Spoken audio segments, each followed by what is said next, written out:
أعوذ بالله من الشيطان الرجيم بسم الله الرحمن الرحيم يا أيها الذين آمنوا إن جاءكم فاسق بنبأ فتبينوا أن تصيبوا قوما بجهالة فتصبحوا على ما فعلتم نادمين. میرے محترم دینی بھائیوں، سورہ حجرات کی یہ 6ٹھی آیت ہے. اس سے پہلے کی آیتوں میں آپ نے پڑھا کہ اللہ تبارک و تعالیٰ نے مومنین کو حکم دیا کہ نبی کی آواز سے اونچی آواز تمہاری نہیں ہونی چاہیے. پھر یہ کہ جس چیز کے بارے میں تم سے رائے معلوم کی جائے اسی میں رائے دیا کرو، بغیر رائے مانگے اپنی رائے نہیں دینا چاہیے. اور ابھی جو 6ٹھی آیت پڑھی اس میں اللہ فرماتے اے ایمان والو، ان جاءکم فاسق بنبأ، جب تمہارے پاس کوئی فاسق آدمی کوئی خبر لے کر آئے. فاسق آدمی معاشرے میں جس کو اچھی نظر سے نہیں دیکھا جاتا، جس کی بات پر زیادہ بھروسہ نہیں کیا جاتا، ایسا آدمی اگر تمہارے پاس کوئی خبر لے کر آئے تو تمہاری ذمہ داری ہے فتبینوا، اس خبر کی وضاحت کرو، چیک کرو خبر ٹھیک ہے کہ نہیں. فتبینوا ان تصیبوا قوما بجہالہ، کہیں ایسا نہ ہو کہ اس خبر کی کوئی حقیقت ہی نہ ہو، بغیر تفتیش کیے وہ خبر تم لوگوں میں چلا دو اور تمہاری وہ خبر کسی کو نقصان پہنچانے کا ذریعہ بن جائے. تمہیں تو پتہ بھی نہیں، تمہیں تو کسی نے وہ خبر دی اور وہ خبر تم نے لوگوں کو آگے تک پہنچا دی، انجانے میں، نادانی میں، تمہیں پتہ بھی نہیں تھا اور تو وہ خبر کسی اور کو نقصان پہنچانے کا ذریعہ بن جائے. فتصبحوا علی ما فعلتم نادمین، بعد میں پھر تم اپنے کیے پر پچھتاؤ تو پھر پچھتانے سے کوئی فائدہ نہیں. اس سے اچھا ہے، سب سے بڑی خبر یہ ہے کہ ایمان والو، جب بھی تمہارے پاس کوئی بھی آدمی کوئی بھی خبر لے کر آئے، تمہارا پہلا کام یہ بنتا ہے کہ تم اس خبر کی تفتیش کرو، پھر جا کے آگے اس کو فارورڈ کرو. یہ آیت کیوں نازل ہوئی، اس کا شان نزول کیا ہے، میں آپ کو بتا دوں. حضرت حارث نام کے ایک صحابی تھے جنہوں نے آ کے اللہ کے رسول کے ہاتھ پر اسلام قبول کیا. اسلام قبول کرنے کے بعد انہوں نے کہا یا رسول اللہ، میں اپنی قوم میں جا کر اسلام کی دعوت دوں گا، لوگوں کو ایمان کی طرف بلاؤں گا اور انہیں بھی مسلمان بناؤں گا. اللہ کے رسول نے ان کو زکوٰۃ کا سسٹم سمجھایا کہ بھائی سال میں ایک مرتبہ زکوٰۃ واجب ہوتی ہے، تو انہوں نے اس کو بھی ایکسپٹ کیا اور کہا یا رسول اللہ، میں اپنی قوم والوں کو جا کر یہ زکوٰۃ کا نظام سمجھاؤں گا، اگر ان کو سمجھ میں آ گیا تو 1 سال کے بعد میں اپنے پورے علاقے کی زکوٰۃ وصول کروں گا. فلاں تاریخ پہ آپ ایک آدمی کو بھیج دینا، وہ آ کر زکوٰۃ وصول کر لے گا، میں مدینہ پہنچا دوں گا. اور یہ کوئی چھوٹے موٹے صحابی نہیں تھے، آپ صلی اللہ علیہ وسلم کی زوجہ محترمہ حضرت جویریہ رضی اللہ تعالی عنہا کے ابا تھے. اور یہ اللہ کے رسول کے ہاتھ کے اوپر اسلام قبول کر کے اپنی قوم میں چلے گئے. انہوں نے اپنی قوم والوں کو جا کر ایمان کی دعوت دی، اسلام کی دعوت دی، لوگوں نے ایمان قبول کیا، اسلام قبول کیا، نماز، روزہ، زکوٰۃ وغیرہ ان کو سمجھائے. زکوٰۃ ان کو سمجھ میں آئی، انہوں نے اپنی پوری کی پوری زکوٰۃ نکال کر حضرت حارث کے پاس جمع کرا دی. اب یہ انتظار کرتے رہے کہ اللہ کے رسول کے پاس سے کوئی آدمی آئے گا اور میں ان کو زکوٰۃ دے دوں گا. تاریخ گزر گئی، کوئی آدمی پہنچا نہیں تو یہ فکر مند ہو گئے، کہیں اللہ کے رسول ہم سے ناراض تو نہیں ہو گئے، ورنہ اللہ کے رسول کا وعدہ تو اپنی جگہ سے ہٹ نہیں سکتا. حضور نے فرمایا تھا میں آدمی بھیجوں گا اور کوئی آدمی آیا نہیں. تو انہوں نے ارادہ کیا کہ چلو ایسا ہے تو ہم سب مل کے خود مدینہ جاتے ہیں، اللہ کے رسول سے ملاقات بھی ہو جائے گی، اللہ کے رسول کی زیارت بھی ہو جائے گی اور یہ پوری کی پوری زکوٰۃ اللہ کے رسول کے ہاتھ میں دے کر آ جائیں گے. یہاں یہ لوگ مشورہ کر کے مدینہ جانے کے لیے نکلے. وہاں اللہ کے رسول صلی اللہ علیہ وسلم نے ایک صحابی کو یہ ذمہ داری سونپی کہ جاؤ فلاں علاقے سے زکوٰۃ لے کر آؤ. یہ بھی نکلے یہاں سے، وہاں سے وہ زکوٰۃ دینے کے لیے نکلے اور یہاں سے یہ زکوٰۃ لینے کے لیے نکلے. اب یہ اس علاقے میں پہنچے ہی نہیں اور نچوے سے واپس آ گئے. کیوں واپس آئے؟ اصل میں اس علاقے کے ساتھ ان کی پرانی دشمنی تھی. ان کو یوں کہ اگر میں زکوٰۃ وصول کرنے کے لیے گیا اور اگر ان لوگوں نے مجھ کو مل کے مار ڈالا تو میں کیا کروں گا؟ پرانی دشمنی پہ اگر مجھے ماریں گے تو. اس لیے یہ گئے ہی نہیں اور واپس آ گئے. اور بعض روایتوں میں آتا ہے کہ نہیں گئے تو تھے لیکن دور سے اتنا بڑا مجمع آتے ہوئے دیکھا تو خود اندر ہی اندر سوچ لیا کہ یہ لوگ مجھے مارنے کے لیے آ گئے.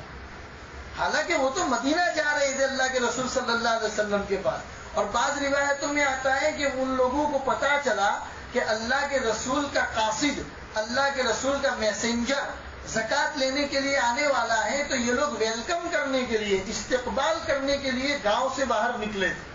انہوں نے دور سے دیکھا کہ اتنا بڑا مجمع جمع ہے، شاید پرانی دشمنی کے لیے مجھے مارنے کے لیے آئے، وہیں سے واپس آ گئے.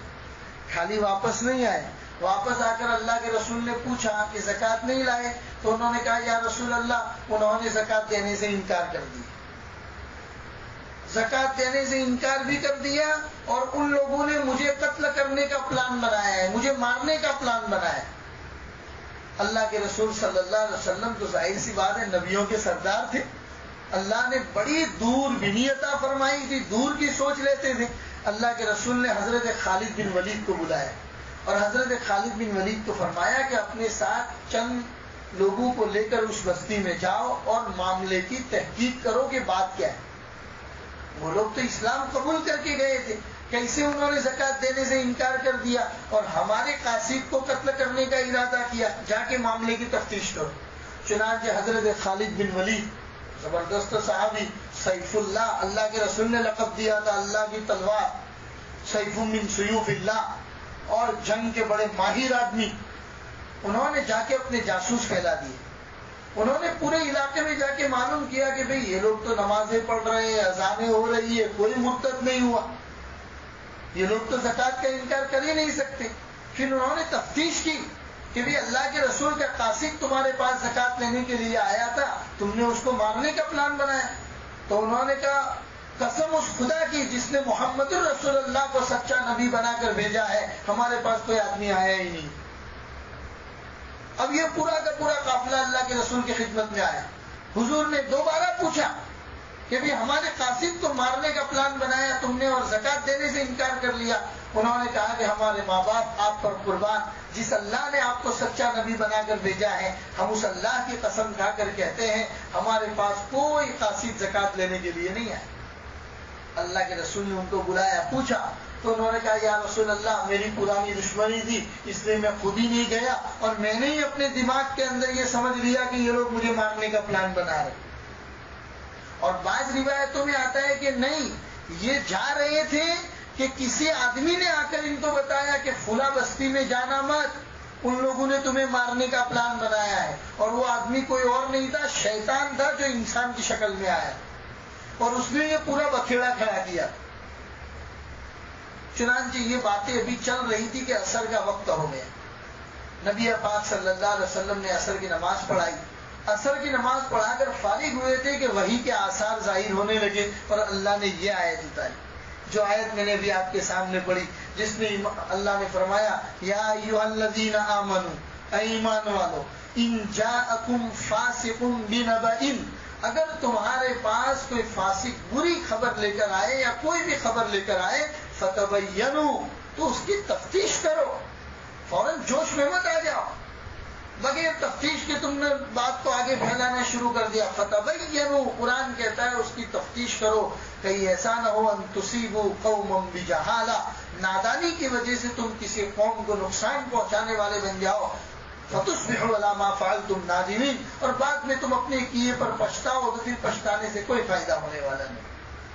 یہ قرآن کریم کی آیت میں سمجھا ہے. یہ اللہ کے رسول کے زمانے میں آیت اتری تھی اس خبر کو پھیلانے کے متعلق. آج کل ہم لوگ کیا کرتے؟ آج کل کا ہے ہمارا واٹس ایپ کا زمانہ. واٹس ایپ کے زمانے میں کہیں سے بھی کوئی خبر آئی، سچی ہے یا بری ہے، اس کی کوئی تحقیق نہیں. انسان کی کوشش ہوتی ہے کہ سب سے پہلے میں اس کو فارورڈ کروں تاکہ دوسرے گروپ والے کہے کہ ہو یہ آدمی بڑا سوشل میڈیا پہ ایکٹیو ہے، سب سے پہلے یہی خبر دیتا ہے. ہماری تعریف ہو، سوشل میڈیا میں لوگ مجھے اچھے نام سے پہچانے. کوئی خبر کی تفتیش کرنے کے لیے تیار نہیں ہوتا اور اسی خبر کو فارورڈ کے نام پر واٹس ایپ میں، انسٹاگرام میں اور نہ معلوم کیا کیا گرام ہے ان تمام کے اندر پھیلانا شروع کر دیتے. یہ دیکھو، یہ صریح قرآن کریم کی آیت کے خلاف ہے میرے بھائی. کوئی بھی خبر آپ کے پاس آتی ہے، ایمان والے آدمی کی یہ ذمہ داری بنتی ہے کہ اس خبر کی تفتیش کرے. دوسری اہم اور ضروری بات آپ کو بتاؤں، جتنی بھی لڑائی جھگڑے ہوتے خاندانوں میں، خاص طور پر عورتوں میں، آپ میری بات عورتوں تک پہنچائے، خاص طور پر عورتوں میں، دو عورتوں کے درمیان بات چیت بند ہو گئی. اب تو کیا مرد بھی عورتوں سے بدتر ہو گئے، ان سے زیادہ عورتوں سے زیادہ مرد ہوتے ہیں ان طرح کی باتوں کو لینے والے. مرد بھی، فلاں آدمی نے بیچارہ دکان میں بیٹھا ہوا ہے، آپ اس کی دکان کے آگے سے گزرے، وہ بیچارہ کسی کام میں تھا، اس نے آپ کو بلایا نہیں، آپ نے اپنے من میں ملیدہ بنانا شروع کر دیا، اس کا تو منہ چڑھا ہوا ہے، 2 پیسے کیا کما لیے، لوگوں سے بات کرنا بند کر دیا، وغیرہ وغیرہ، اپنی طرف سے دماغ میں پکوان پکانا شروع کر دیا. ہزاروں واقعات ایسے ہیں، میری چھوٹی زندگی میں نے دیکھے ہیں، لڑائی جھگڑوں کے معاملات میں ہزاروں واقعات ایسے ہوتے ہیں جن کی بنیاد غلط فہمی پہ ہوتی. غلط فہمی، پتہ ہی نہیں ہے، مس انڈرسٹینڈ جس کو بولتے ہیں انگریزی میں. پتہ اس آدمی کے بارے میں ہم نے برا مان لیا، حالانکہ اس کے تو فرشتے بھی نہیں جانتے کہ اس نے آپ کے بارے میں برا سوچا ہو. ہزاروں واقعات ایسے ہوتے ہیں. عورتوں کے معاملات میں بھی ایسے ہوتے ہیں. عورتیں ایک دوسرے سے ناراض ہو جاتی ہیں، تفتیش جب کی جائے تو پتہ چلے فلاں موقع پر تم بازار میں ملے تھے، تم نے ہمیں بلایا ہی نہیں. وہ بیچاری کہتی ہے میں خدا پاک کی قسم کھا کر کہتی ہوں کہ میں نے تمہیں دیکھا ہی نہیں. وہ کہتے نہیں چشمہ تمہارا میری طرف تھا، تم مجھے دیکھ رہے تھے، فلاں فلاں وغیرہ باتیں ہوتی ہیں.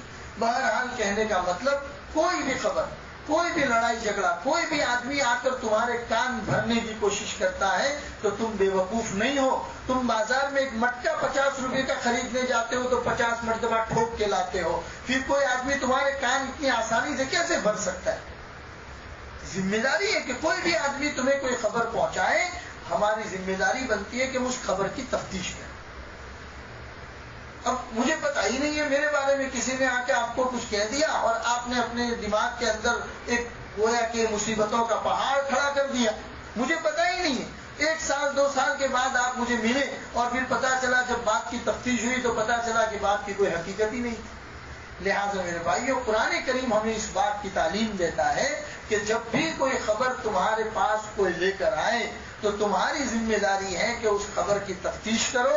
خبر کی تفتیش کرنے کے بعد پھر آگے جو اقدام کرنا ہو، آگے جو ایکشن لینا ہے وہ آگے بعد میں لو، پہلے اس کی تفتیش کرو. یہ ایک ایمان والے بندے کی ذمہ داری ہے. اللہ ہم سب کو اس پر عمل کی توفیق عطا فرمائے. قرآن کریم کی آیت میں یہی کہا گیا. چنانچہ نبی اکرم صلی اللہ علیہ وسلم نے، دیکھیے، پہلے حضرت خالد بن ولید کو ذمہ داری سونپی کہ آپ جائیے علاقے میں جا کر معلوم کیجئے کہ انہوں نے زکوٰۃ دینے سے انکار کیوں کیا. حضرت خالد بن ولید نے اپنے جاسوس پھیلائے، ان سے پتا چلا کہ بھئی زکوٰۃ دینے سے انکار کیا، کوئی زکوٰۃ لینے والا آیا ہی نہیں ہے. پہلے زمانے میں آج کی طرح ہمیں زکوٰۃ دینے کے لیے آدمی ڈھونڈنا پڑتا ہے، پہلے زمانے میں ایسا نہیں ہوتا تھا. خلافت اسلامیہ کے زمانے میں خود خلافت کے اندر سے آدمی متعین ہوتا تھا جو گاؤں گاؤں جا کر لوگوں کی زکوٰۃ وصول کرتا تھا اور وہ اللہ کے رسول کے پاس آ کر بیت المال میں جمع ہوتی تھی اور پھر وہ زکوٰۃ بعد میں مستحقین تک پہنچائی جاتی. تو دیکھیے کہ اس خبر کے اندر کوئی زکوٰۃ لینے کے لیے گیا ہی نہیں اور وہ صحابی نے آ کر کہہ دیا. اگر اللہ کے رسول صلی اللہ علیہ وسلم نعوذ باللہ ان کی بات پر ایکشن لے لیتے تو علاقے کے ساتھ کتنی بڑی دشمنی ہو جاتی. اسی لیے قرآن کریم کی تعلیم ہے میرے بھائیوں کے ایمان والوں، جب تمہارے پاس کوئی خبر آئے تو اس کی تفتیش کر لیا کرو، بغیر خبر کے، بغیر تفتیش کے اس خبر کو آگے نہ بھجوایا کرو. خاص طور پر ہمیں آج کل کے اس سوشل میڈیا کے زمانے میں اس کو اپنانے کی ضرورت ہے. موبائل پر، واٹس ایپ پر کبھی بھی کوئی خبر آئے تو زیادہ اس کو فارورڈ نہ کریں جب تک کہ آپ خود سیٹسفائڈ نہیں ہو جاتے، آپ کو خود اس بات پر اطمینان نہیں ہو جاتا کہ یہ خبر سچی ہے کہ نہیں. اللہ ہم کو عمل کی توفیق دے. آگے اللہ تعالیٰ فرماتے ہیں وَاعْلَمُوا أَنَّ فِيكُمْ رَسُولَ اللَّهِ، جان لو کہ تمہارے اندر اللہ کے رسول موجود ہے.